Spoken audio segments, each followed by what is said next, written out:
आज्ञा नमस्कार मु अनिता जेना। आज मु आपण मानकु कहबी मोर एक स्वरचित कहानी जार शीर्षक हेउची नुआ ठिकणा। कहानीटी आरंभ हुए एठारु। से दिन स्कूल ले सार सबु पिलांको रचना लेखिबा पई होमवर्क देले आ विषय वस्तु रहला प्रथम ट्रिप। सबु पिला स्कूल छुट्टी परे घर को फेरिले। लिपु भी घर को फेरिला आ धोई दाई हे खेलिबा को चली गला। संध्यारे घर को फेरी प्रार्थना सारी दे बसी पड़ला बहीपत्र धरी होमवर्क करबा पई। हाथ में पेनसिल धरी लेखि चलला रचना। मु हेउची लिपु। जानिनी मोर जन्म केउठी किए मोर बापा माँ हेले शुणिची मु जन्म हेबा परे परे मते मो बापा माँ फोपाड़ी देइथिले रास्ता कड़े। किछि लोक मते पाइकी नहीं अनाथ आश्रम रे छाड़ी दे गले। हेतु पाइला बेलकु मु निजको अनेक गुड़िए पिलांक गहଳରେ पाइली।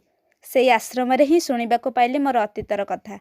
अनेक लोक अनेक कथा कहती कि मु हतभाग्यटा, मोर निजर ठिकणा बोली किछि नहीं। धीरे धीरे मु बड़ हेली, मोर जानिबा शुणिबा शक्ति आसिला। हेले निजको सबुबेले से आश्रमर चारि कांथ भितरे पाए। कांथर रंग, आश्रमर पाचेरी भितरे थिबा गछ आउ आश्रमर सांगकु नहीं ही थिला मोर दुनिया। दिने दुई जण लोक आसिले आउ मते तांको सह नै जिबा पई प्रस्ताव देले। दुहे मते पाखकु नै कहिले, आजि ठारु तू होउचे आम पुओ, आम सांगरे तते आमे नै जिबु आम घरकु आउ तू आमर पुओ हेई रहिबु। मते सब अजब अजब लागु थाए। एमाने किए मते कोन पई तांको पुओ करी नेबे।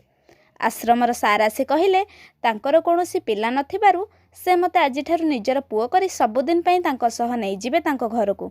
आखिरे आखिए कोहकु चापी धरी 8 वर्ष काटिथिबा जागा को पछरे पकाई मु तांको सह बाहरी आसिली। दामी कार रे सेदिन मु प्रथम थर बसिथिली। मते कोळरे बसेई से काच बाहर थिबा बाहर दुनिया को देखेई कहउथिले, एई देख बेटा केते सुंदर गछ, केते सुंदर पहाड़, केते सुंदर नईनाळ, सबु कुछ शुणुथाए आउ देखुथाए। मु सतरे बाहर केते कण अछि। आज प्रथम थर मु आश्रम दुनिया बाहर को आसीची। केते सुंदर ए परिवेश हेले मु भूली पारु नथाए मो सांग मानकु, आश्रमर छिटा पका कांथकु, नुआ लोक, नुआ परिवेश सबुको निरीखी निरीखी देखुथाए। मु किछि समय परे गोटे सुंदर बड़ घर आगरे गाड़ी अटकी गला। दुई जण जाक मते खूब खुशी रे घर भितर को नै गले। निज पुओ ठारू भी बेसी भल पाइबा देले। मो पई आगुरु ही घरे सब किछि आनी रखी देइथिले। आज मु तांको पई तांको नयनर तारा। मु मोर सब अतीत को भूली तांको ही मानि नेइछि मोर सब किछि।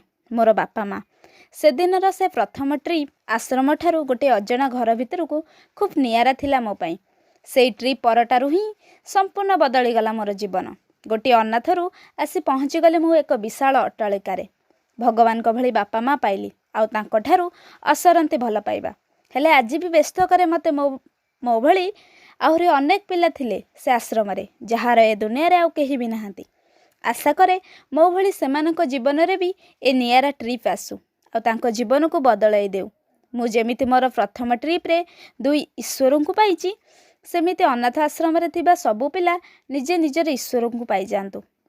मो बापा माँ भली तांको भल बापा माँ मिल जांतु। मोर ए प्रथम ट्रिप मते गोटे नुआ ठिकणा देइछि। हेले गोटे कथा पचारिबी मु भगवान को, जदि से थरे मते जन्म देइथिबा बापा माँ को सहित देखा कराई दियंते ताहले मु गोटे प्रश्न पचारंती, की भूल थिला मोर, की पाप करिथिली मु। एतिकी लेखि देई खाता को जाबुड़ी धरी सोई पड़ेला लिपु। किछि समय परे माँ तार आसी देखिले लिपु सोई पड़िछि आउ हाथ रे धरी रखिछि खाता।